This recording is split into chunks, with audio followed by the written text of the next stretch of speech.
Sarah, I can't do this. So you discovered a body? Yeah. I grabbed one of these knives. The man of death was homicide. My apologies for being absolutely covered in blood. Catching killers.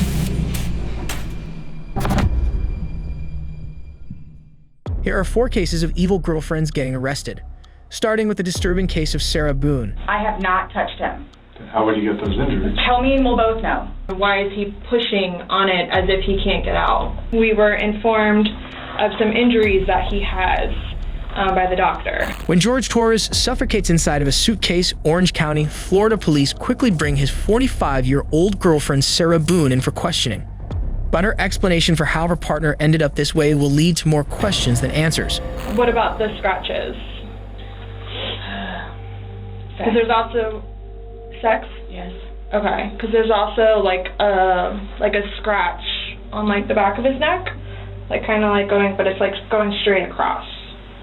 I have no idea what that's from. And they're all recent, like they occurred recently. It wasn't something that occurred post or that occurred a week ago or 2 days ago, 3 days ago. They definitely occurred, you know, the night leading up to when he was. In all honesty, we have not gotten into it. The only thing I thought you guys were going to ask me about, which I was going to be honest with you anyway, are the scratch marks on his back. Mm-hmm. Everything else, I have no idea what it is. Other than possibly being sexually related, Sarah has no explanation for her now-deceased boyfriend's many injuries, but the detectives have ways of proving this, which she seems willing to agree to. On the left side of his forehead, he had basically bruising, and on like his head and his skull. I have no idea. As if something hit him. I considered have not force touched him. trauma. I have not touched him. I have not touched him. How would you get those injuries? Tell me and we'll both know. I have not touched him.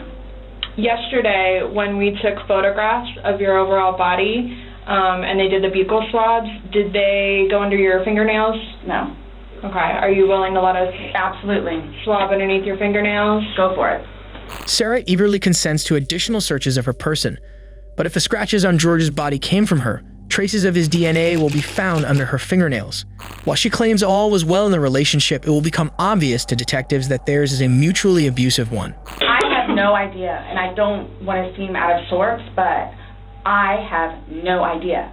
We had a good day. Mm-hmm. It was a good day. We've had good days lately. Mm-hmm. Even considering everything that's going on with our jobs and life in general and ex-wives and everything. It's been good. Like, I don't even know where this is coming from. Yeah, I you don't said even the know. last physical was probably, you said, I think, what, a month ago? Where you got the injury, right? You said that was a I'll month say ago? a few weeks, give or take, yeah. A few weeks. That was the last, like, physical altercation between the two of you? Yeah, you said a month ago he hit you with a curtain rod. Yeah, with a curtain rod. That's why I can't believe you guys didn't take that either. Huh. Like, we've been good. I don't know if, like, it's since the last time he got out of jail. Like, we've been good, and he's been having his classes and seeing his probation officer, who's amazing. So... What do you mean by good? What's your definition of good? The probation officer? No, you said you guys have been good. What's your definition? I've been good. I don't think you all understand. He comes at me all the time. He comes at me. Sarah confirms that just weeks ago, George struck her in the head with a curtain rod, causing visible injury. While this abuse doesn't excuse the video evidence the detectives are about to confront her with, it does explain it. So I have something that I want to show you that we found, and it was from your phone. Do I have to watch this? I continuously throw up. I don't sleep. I don't want to see it, if that's okay. Well, it's on your phone, and you can either explain it or we take it for what it is. Yeah. We're just trying to give you the opportunity to tell us what's going on. That's it. It's that long? 2 minutes. No. For everything you've done to me. For everything you've done to me. Sarah. You. Sarah. And that's you, your voice. Sarah. That's my name. Don't wear it up. I don't want to watch it, please. A video on Sarah's own phone will confirm what detectives suspect. She's responsible for George's death. But what they didn't foresee was Sarah's utter disregard for her partner's life or her psychotic glee in his suffering. Last time we talked to you, you had said that you put him in the suitcase, he had 2 fingers hanging out. And you I went flipped to him bed. over. I flipped him over, and that's where it was. There's 2 different videos and a still picture where, yeah, it shows you flipping him in different positions and him saying that he can't breathe and you saying... This is upside down. So in order for him to have gotten into it... It was flipped up. Right. It was flipped up normal. Yes. Like as if you're packing something. So this is upside down. Guys, this is killing me right now. So this image is upside down, and then this small video that occurred 11 minutes later, it's flipped over the other way, closer to your dining room table. Okay. Now he's obviously still in there. So he didn't, how did it go from the back to the front? I flipped it. Okay. My plan was not to go upstairs and go to sleep. Well, that's what you did. Yeah. But not intentional. Sarah now admits that she only left George in the suitcase after going upstairs and not intentionally falling asleep. Despite her protests, the detectives aren't buying her intentions had no malicious intent. Why is he saying I can't breathe, and why is he pushing on it as if he can't get out? And it doesn't show a hole. There's no hole. There's no fingers. I don't see his fingers. There's no hole. I don't know what you want me to tell you. Like, I don't know, like, what you want me to tell you. I'm just telling you what we see and what we've heard from the other video. I understand. He's begging for you to let him out. You're laughing in the beginning, and then in the end it sounds kind of like a... No, it's not malicious. Well, saying you. It's not malicious. Then what is that? What does mean to you? Well, like just did. Like, we were playing, and then, like, I thought it was... My plan was not to go upstairs and go to sleep. My plan was not to... He'll be up here any minute.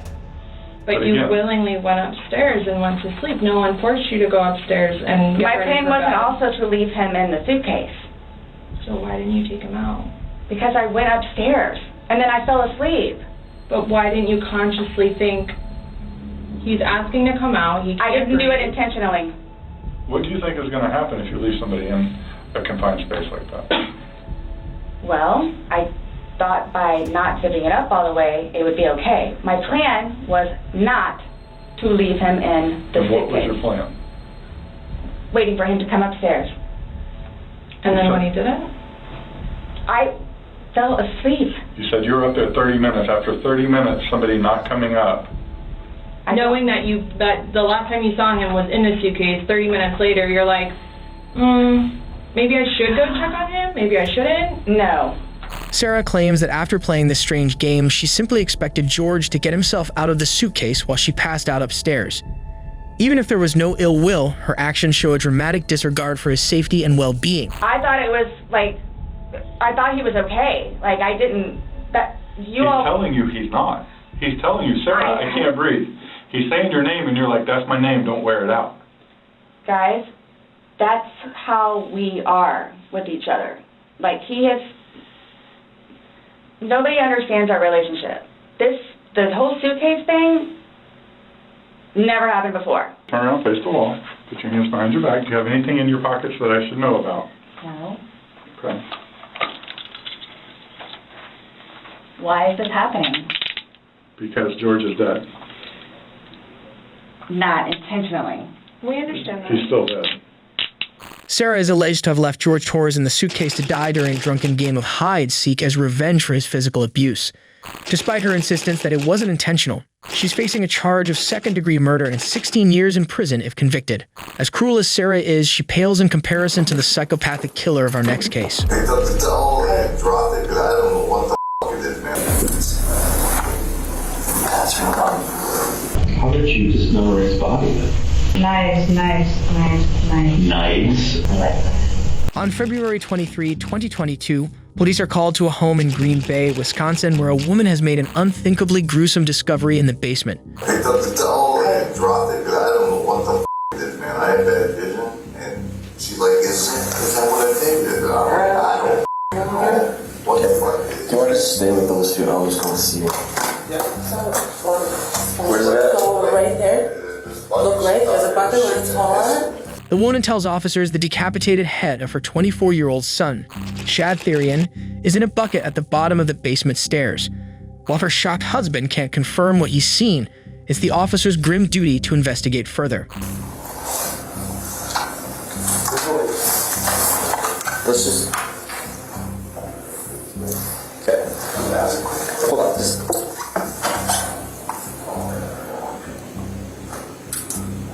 The worried glance officers share seems to confirm the bucket does indeed contain the decapitated head of Shad Therian. We got quite a bit of blood down here. I want to clear this rest of this house. We've got 2 people in the house for sure. The officer finds dried blood soaked through a pillow, and later, after a thorough search, several severed pieces of shad scattered throughout the home. Hey. Is this blood? Does this look like blood to you? Or am I just tripping? Bloody footprint?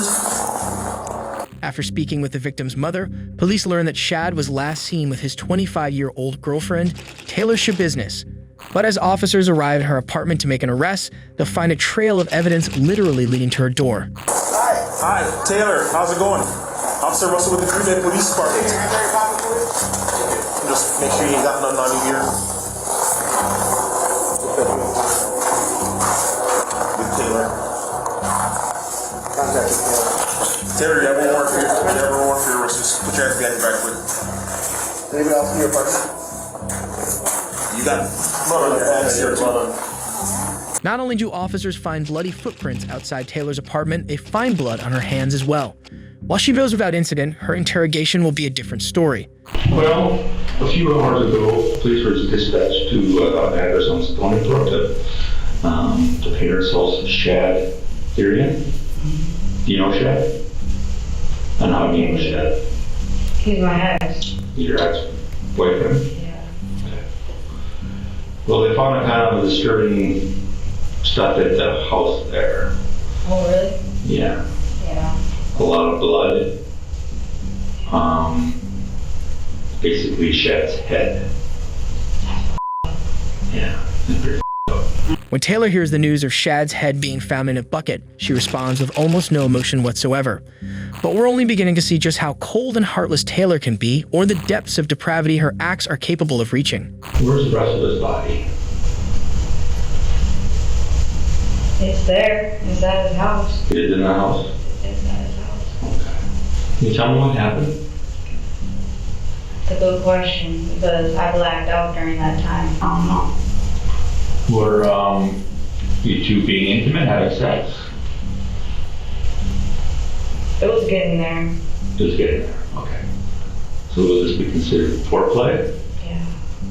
Yeah, it was. And then, I don't know. And then, I just didn't stop. I don't know why.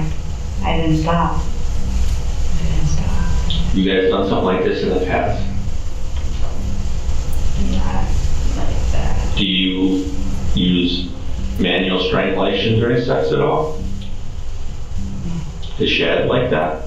A manual strangulation? Yes. He likes strangulation? The chain goes around his neck and you start choking him. And you just realize that he was gonna die or what? I'm just like, shit. I think I went a little too far, because I was blacking out while I was doing it, right? And then fuck. And then I look at him, I'm like, shit, he's already purple. I'm like, I don't know if he's is he good? But then when I woke up, during the blackout moment, I'm like, shit. He was coughing up blood. I'm like, I don't know, I just kept on going. Yeah. Taylor says that strangulation was a routine part of her and Shad's sex life. But after smoking amphetamine together and attaching a chain to his neck, things got a little out of hand. She says his death was an accident, but also that she continued to choke him even after he began coughing up blood. Nevertheless, she was happy with the end result. Where'd you do the body? The body's there. Yeah. So we're gonna take the head somewhere? I like that. You liked it? So you dismembered the body too? Yeah. Well, what did you do with the body parts? Oh, they're in the house. Somewhere? They're like, yeah. Basement, upstairs, downstairs? Absolutely in the basement. I was gonna bring them to them. And then, I know I forgot the head. I wanted the head. The detective now learns that Taylor cut up Shad's body in several parts to scatter in multiple locations, many of which are still inside his mother's home. It is an insane amount of work, and Taylor is more than willing to speak about how she did it. How did you dismember his body then? Knives. With what? Knives. Knives? Just more than one knife? About 4. Where'd you get those from? Kitchen. So I couldn't find mine and I wasn't sharp enough. You weren't sharp? No. It was alright. Bread knife works good. Bread knife? A bread knife works good, yeah. Really? I had to use what I used, so like, yeah. I got lazy last night, so. After choking Shad to death, Taylor retrieved a bread knife from the kitchen and hacked off each of his limbs. She tossed them into a black bag, which was later found by police in the basement, and then partook in behavior that can only be described as psychopathy in its purest form.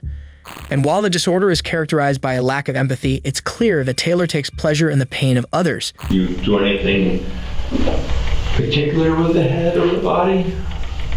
What would you do with the blood? What happened to all the blood? It's still in there, still in the tote. I mean, with the pill. The pill?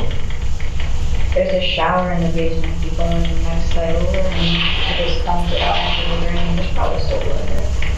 Where did you dump it? The bucket? Yeah. I drained his head. Well, like, after I covered his blood, I put it in the bucket, but then there's still blood in this bucket because it's coming out of the head. Should have took the brains out, but I didn't do that. And then So you cleaned his head in the shower and then dumped the bucket? I should have cleaned his head in the shower. It appears that Taylor was making no real effort in disposing of Shad's body. If she were, then there would be no reason to, as she describes, clean the head.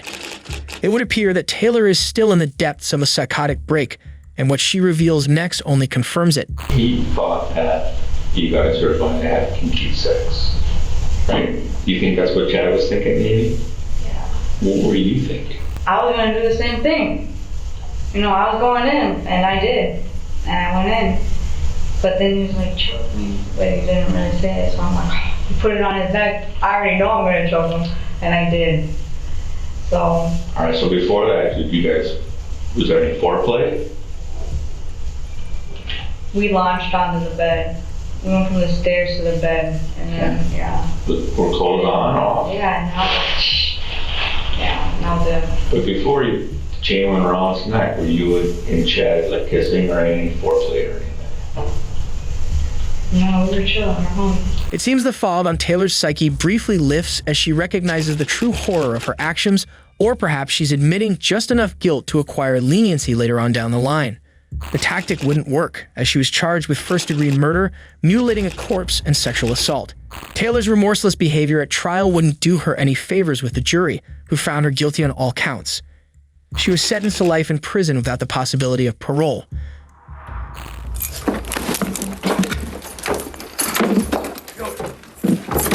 Stop it. Stop it. While this case took evil girlfriend to the extreme, our next has another problem entirely. You match the description of the guy that was getting beat up by a girl. I'll go to jail right now for that. Fat, wide ass girl. Hey, she cheats on you every day, bro. Hey. On July 15, 2022, officers respond to reports of a female suspect verbally and physically abusing a male victim in broad daylight. How's it going, man? Good. Hey, were you just walking with the girl? Huh? Were you walking with the girl down Page Street or nothing like that? Okay, we gotta call this a guy possibly getting smacked around by a girl. But when they spot someone matching the victim's description, he'll refuse to give them any help. What's all the scratches on your neck, man? Right here? Yeah. Yeah. Yeah. Do you have an ID on you, bro? I don't. You don't? What's your name, man? I don't need to tell you. Yeah. No. Look, bro. I mean, it doesn't need to be complicated, man. Okay? I didn't break no laws. I know, but I have a lawful reason to stop you. No, okay? for what? Because we got dispatched. You matched the description of the guy that was getting beat up by a girl. Okay? You have injuries on your neck. All right? It don't matter. It does matter. Okay. You don't have an ID on you, man? No, I don't know. You don't? What's your name? I don't feel like I don't need to tell you that. Okay, you feel like that, but I haven't broken no laws. I understand. Listen to me. I haven't committed a crime. I don't need to provide you with identification. Okay, but listen to me. I'm telling you. Okay, just listen. I have a lawful reason to stop out and talk to you. Okay, so you have a lawful reason to identify yourself to me. If you don't want to identify yourself to me, I'll take you to jail for concealing your identity. It's that simple. It's literally that simple. While it's true that the young man doesn't need to provide ID to the officer, he's required to give his name, date of birth, and address. I don't want to. Hitting me? I'll show you guys where she's at. No. Let's go. No, I want to stay right here. Why? You guys are talking to me, but you don't want to talk to the person that's committing a crime. That's where you guys are. No. But I am talking to the person that's committing the crime now. I commit no crime. You are. You're concealing your identity from me. I'll walk with you, and once we get there, I will tell you. No, that's not how this works. How do you want it to go? I want you to give me your name. Bro. And then while he's talking to you, I'm going to go down there and talk with her. Well, I'm down to, we could all talk with each other. Like, I'm not trying to. Okay, I get that. I'll go in the car with you. We'll go down there. I don't care. Okay, like I get, but that's the thing. I don't know. I don't know. Go drive down the street. What's the address? I don't know. I'm not from here. You're not from here? No, I'm not. So we go in the car. Once we get down there, once we're in the car, I'll tell you my name. We go down there and we can talk to the person that's committing the crime. Okay. All right, let's go do that then. I'm not getting in the back of your car. You have to get in the back of the car. Then I'll walk right in front. No, I hate being in the back of the car. That's not how that works, man. You have to get in the back of the car.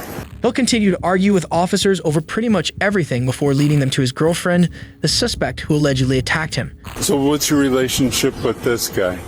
That's my boyfriend for about a year now. Okay. And so what's going on between you two? Just a verbal argument, but like I said, we're both at my mom's shop right now. It was nothing extravagant. Okay. It's more than a verbal argument because we had people calling in saying that a female was hanging on the shirt of a male. Like that. And there was screaming, so. I mean, you can check me and you can go to the shop. He's bleeding, you're bleeding. I mean, you can talk to all of us, though, but no, he didn't do anything like that to me. If anything, just myself. And my nails. Look at my nails.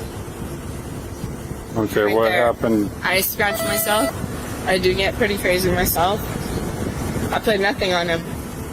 The suspect claims that while there was an argument between her and her boyfriend, despite reports, it didn't become physical.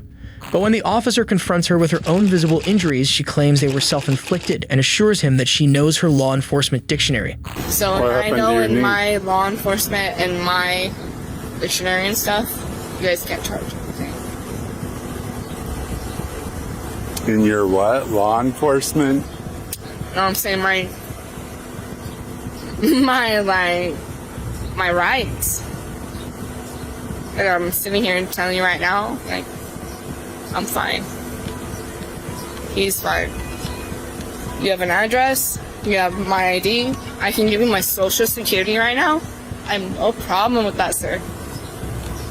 Okay. It's just, I don't want no problems. This is my man, we had an argument, that's it. Sorry. Okay, well, but I have a problem when I know that that's people job, have... but it's also one. Okay. Do you ever have another problem? Okay, not... When someone batters another person in a domestic violence... See that, or did they just hear us arguing? Because I yell. I yelled like a mother. I ain't lying, it's not even him half the time. It's me. Okay. I will completely say that. I'll go to jail right now for that. Okay. That's me. Let's go. The suspect admits she's willing to go to jail. But when the officer obliges her and she now has nothing to lose, she finally lets out all of her aggression. You're a f***ing balls ass f***ing fat, wide ass go! Hey, go you! Hey, respectfully, do not touch her like that. Real. I'm telling you, respectfully, do not touch her like that. Stop. Tries to kick me. You.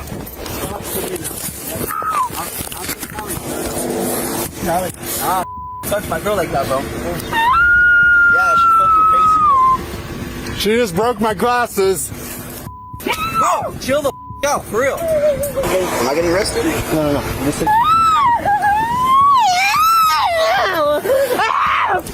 Stop getting my chest, bro. Stop.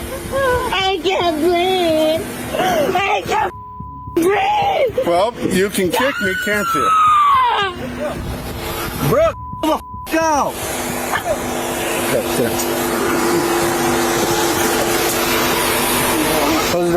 Move your foot in there. Hurry up. She kicked me in the face. Hey, About yourself with your stop. battle with. Stop. I hope she's gonna buy me some new glasses. Hang on, let me go get my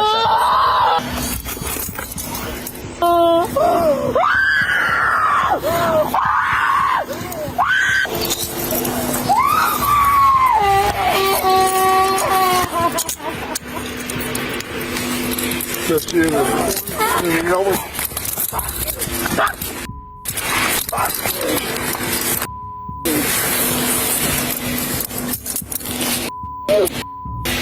Hurt me? Let go of me. Let go. Let go. Now. Let go. Kill me. Let go.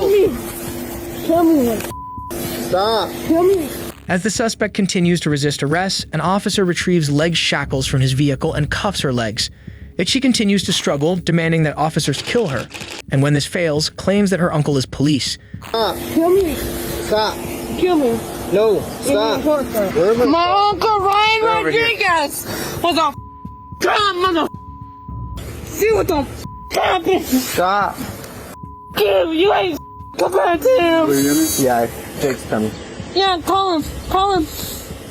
Call Ryan. Hey, settle down. Hey, call Ryan right now. No, Ryan doesn't matter. Yeah, it matters.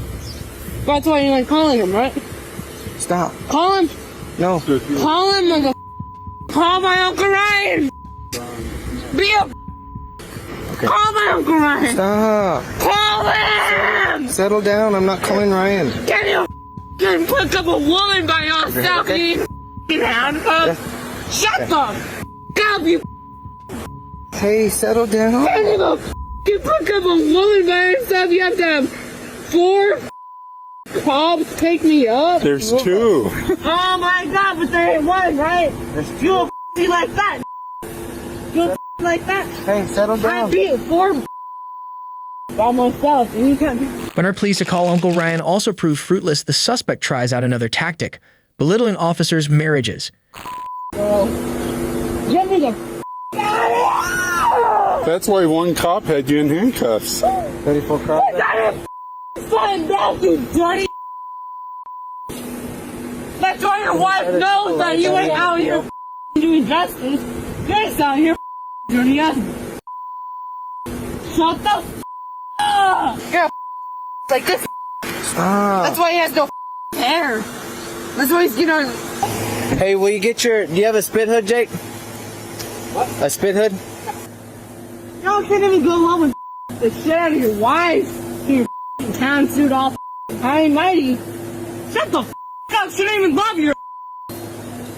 She cheats on you every day, bro. Get that. We're talking to. Fine ass man that makes a good income. I don't even have a wife. So she'd have a hard time cheating on me. Oh, what's your last? I'm a 21-year-old? What's that? Seemingly tired of her endless verbal abuse, an officer begins to muzzle the suspect for her own and everyone else's protection while waiting for backup to arrive.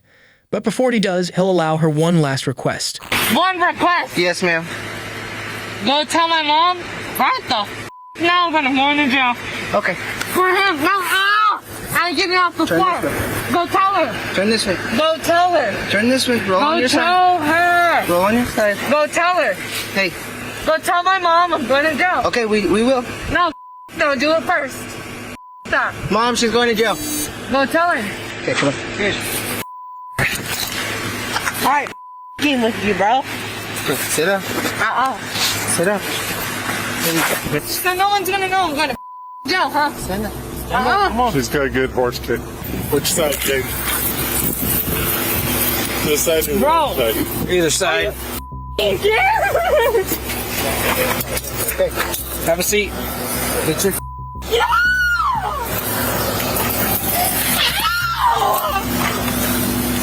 Come on, sit up in there. You either gotta sit in there or you're gonna get dragged in. You coming?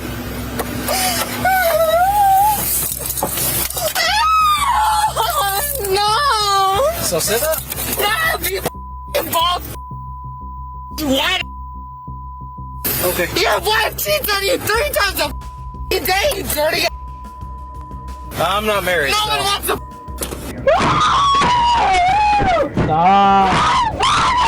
Now that she's been restrained, the suspect is taken to the hospital for an evaluation. All right, Miss Rodriguez. Okay, we're gonna get you out of the wheelchair. Go ahead and stand up. I'm f***ing crippled, bro. I know. I'm 21 years old. I'm crippled. I know. I'm getting you out of the wheelchair. Stand up. What am I in a wheelchair for? Because it was the only chair they had. Stand up. Okay, if I take that spit hood off, are you gonna spit on me? I'm not gonna spit on you. Well, you were spitting. Yeah, I was. Okay. I'll help you out. Let you use the bathroom. Okay. I'm gonna spit on you. I promise. Promise? Yes.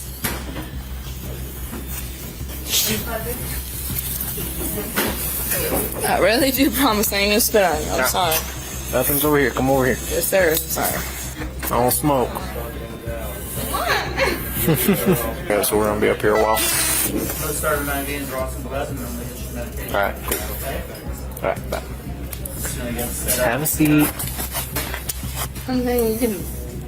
I don't want to make my mom feel weird. Okay. I'm saying she's supposed to cut my hair, and my boyfriend's there. She's a barber. Mm-hmm. You are more than welcome to stop by, walk in, anything you want. She already told me. Okay. The suspect tries one last time to get out of her current predicament, this time through attempting to bribe a cop with a haircut from her mother or something. So I can't even go to my mom's shop right now and let her know. Oh, ma'am, I apologize, but I can't make any other stop. So what the I just sit here and say what? No, we're going to the jail. Yeah, so what the do I say? Hey, I'm in jail because I didn't have a ID. What the do you want me to say, bro? What do you want me to say? How much you want me to pay you? How much? What's worth it for you? What? What do you want? Don't talk like that. You'll just get yourself in more trouble. Obviously, it doesn't matter what trouble I'm in because I didn't nothing, and I'm in the of a back cop car, and I did nothing to you. Can you show me the proof where I did something to you? It wasn't me. It was the other Oh, I'm saying, why'd you arrest me then? I didn't. Why'd you arrest me? Why am I in the back of a cop car right now? I'm just transporting you. Okay, but why? Where's the proof and the legalization? Where? Where? Why are you arresting me? What did I do wrong? Well, I know you kicked one of the officers. What did I do wrong? Where's the film and where's the video? It's on their body cam. There you go. I'll be out here in a second without your help. Bye. You got that? You got that weapon? Can you shoot me in the head? Yeah? Shut the up.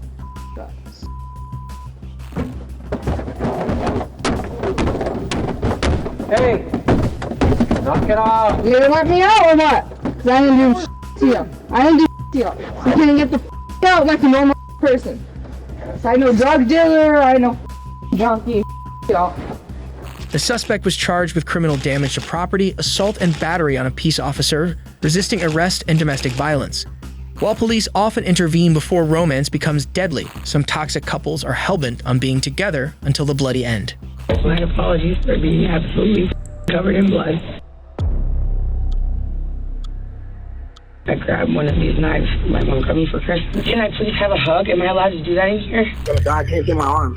I can't feel my arm. Oh, my boyfriend is dying of a stab. Ma'am, what is the address? 134 Northeast 7th Ave. Baby, I'm so sorry. On April 3rd, 2022, 27-year-old Christian Toby Obumsili places a desperate 911 call from his girlfriend's Miami, Florida condo, claiming he's been stabbed in the chest. Operator, don't give the address of your emergency. I'm gonna die. Give your man, please. 3101. It's 130, I'm gonna die. Ma'am, listen to me. You need to stop screaming on the line and give me the address. 3101. I'm gonna die. I can't feel my arm. After officers arrive at the blood-covered scene and find him barely clinging to life, they take 26-year-old Courtney Clenney in for further questioning. But what they uncover from the OnLife's model is a sordid tale of lies and murder. My apologies for being absolutely covered in blood. Listen, you don't have to apologize, okay? I completely understand. Alright? Things happen, and you can't control it. Okay? How long have you guys been together? About 2 years. About 2 years? A year and a half to 2 years, yeah. Is he okay? He's still at the hospital. They're still, I know. monitoring him and talking to him. So we're waiting. Oh my God! So he didn't even have to have surgery. Well, I don't know. They're still doing X-rays and stuff like that. So I don't know yet. I'm waiting to hear a response. That's all I have to know. Thank God. Courtney appears distraught by the events that took place and eager to cooperate with police. When she hears that Toby is still alive, she appears ecstatic by the news. The detectives project a warm and understanding tone, putting her at ease in the hopes that she'll let her guard down. It proves effective as she soon describes her own alleged tale of abuse at Toby's hands. He was pressing me, and he ended up pinning me against the wall. I mean, I said, like, choking me on the floor. It's just like, they were looking at my neck, and I was like, I mean, I'm not saying, like, choking me, like, you know, whatever. But, I mean, he had my, like, neck. Like, and this happened twice before, where I couldn't breathe, and I was on the floor. Yeah. I could not breathe. And I don't think that he is trying to kill me, but I was scared. And all 3 times I have been scared. I'm on the floor. And he had me pinned. Get my mom on the phone. So this happened like over by the door and somehow moved like over into the living room.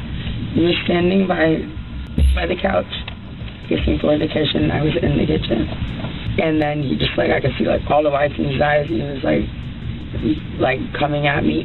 And so I grabbed one of these knives my mom got me for Christmas. I grabbed one of them, and I was like, I swear to God, it was just like,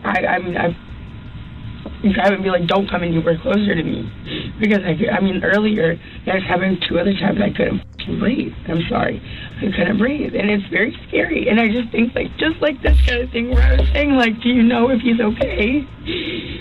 If he's choking me and he's angry enough, he might, like, I mean, this is different, I think. But if he's, like, choking me or, like, pinning me or something and I can't breathe, he might go too long.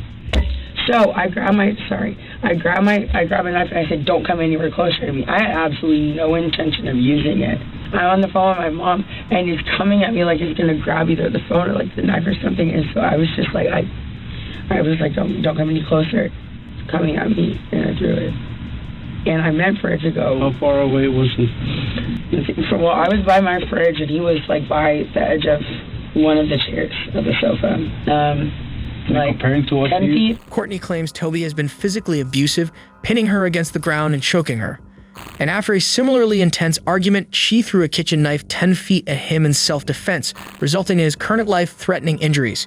In fact, as she'll explain, their relationship has a long history of violence. You guys have a history of violence? Yeah. You say you've been together how long, sir? Almost 2 years. Almost 2 years. 2 years. So how many incidents you think you've had? I don't know. But we shouldn't be together. Have you made a report before? No. You've never made a report? Oh, I did in Dallas actually about a year ago, and he was detained. And what happened there? He had pushed me in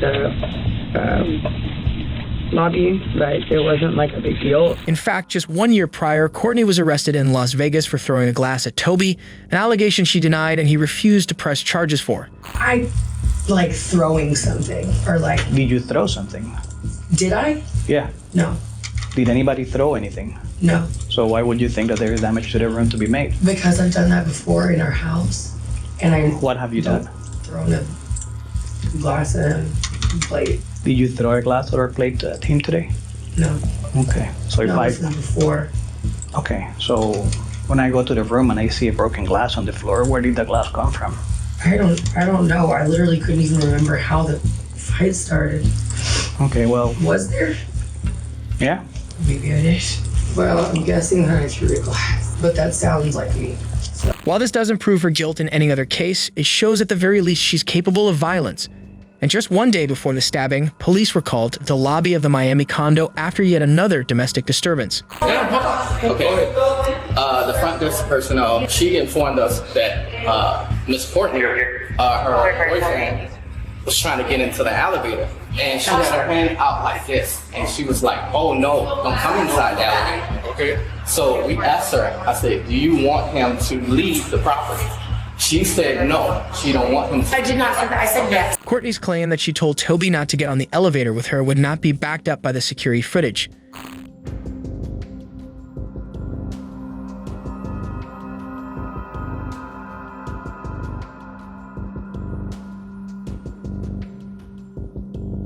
In fact, Courtney would yet again prove to be the aggressor. But after being allowed to change her clothes, it appears that she only has Toby's current condition in mind or what the consequences would mean for her if it wasn't good. So you're living in a nightmare right now.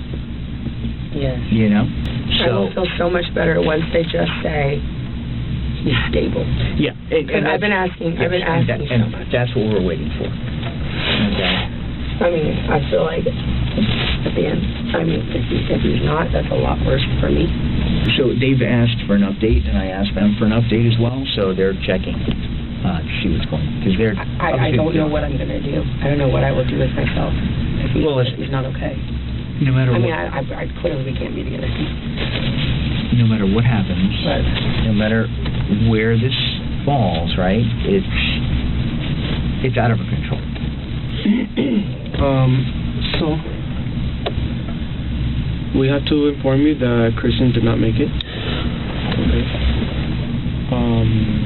Unfortunately, the doctors did what they could. And Christian is dead. Yes. Oh my God. This is not real, right? Okay. No, this is Christian died? Can I please have a hug? Am I allowed to do that in here? Sure. Yeah. Relax. You're fine. No. Calm down. Take deep breaths. I need to hug my mom. I cannot be left alone in like a room by myself. You won't be. After this. No, that's not true. That's not real, right? It is real. Christian is dead. Yes. They're not gonna lie. The last thing he ate was Subway. What I was saying to that other room, I said, God forbid, when like from far away, what if it had accidentally hit a little bit lower and he died? So we can't change what's occurred and forget him before. So just step by step. So you'll get through this, all right? In most interrogations, detectives don't offer hugs to potential suspects, so it's fair to say that at this time, they are at least considering Courtney's tale of self-defense. As of now, since the only thing they have to go on is what she's told them, she'll be let go without charges. But other body cam footage eventually becomes available, as well as cell phone footage of Courtney drunk in public just days after Toby's death. A recording from Toby's own phone would also surface documenting the verbal abuse he suffered at Courtney's hands. You literally talked to her without telling me! Courtney, I was on a bike ride and she passed me and I said, hi, you and Courtney are having a live chat. My bad, I forgot to tell you that. That doesn't make you to act and call me a Yes, thank you. Coming from Courtney. Thank you. I want you to get away from me! Additionally, months after the arrest, a video from one of Toby's friends' phone would also surface. You know, like I was sober for 2 weeks. 2 weeks. And now why am I not sober? Because of you. Like, but you're hindering my progress. You need to sit down. You need to sit Let go of me. Let go of me. Come on. Let go of me. Okay. Come on, boy. Let go of me. Like, I can't even, like, I'll start to hit you later. Like, get the off me. You don't want to hit me? After pressure from Toby's family mounted, Courtney was arrested and charged for his murder. At a hearing, a medical examiner came to a stunning conclusion about her version of events, namely that they were impossible. Was alleged to have thrown this knife. Do your observations support that? I'm not an expert in knife throwing. If the person who supposedly did this is an expert knife thrower, and the knife is the type of knife that you can throw, I guess that could have happened. Did you receive any information that the defendant was a knife thrower? No. So based on that fact that you did not receive that information, would it support that? No. And what would you expect to see a knife do if someone just flung it at somebody? Threw it the way a knife thrower throws it? No, someone that's not a knife thrower. It would just hit the body and bounce off. Now, as a result of this case, did you come to a cause, or did you make a determination as to the cause and manner of death? Yes. Could you please explain those to the court? The cause of death was stab wound of right subclavian artery. The manner of death was homicide. All right, I have no further questions. Courtney Clenney is facing charges for second-degree murder. She's awaiting trial and faces life in prison if convicted. Also, whoever has the most viewed TikTok or YouTube short using a clip from this video, we will send you $100. You can post however many times you want, but you must have our YouTube handle and put YouTube Catching Killers in the title/description.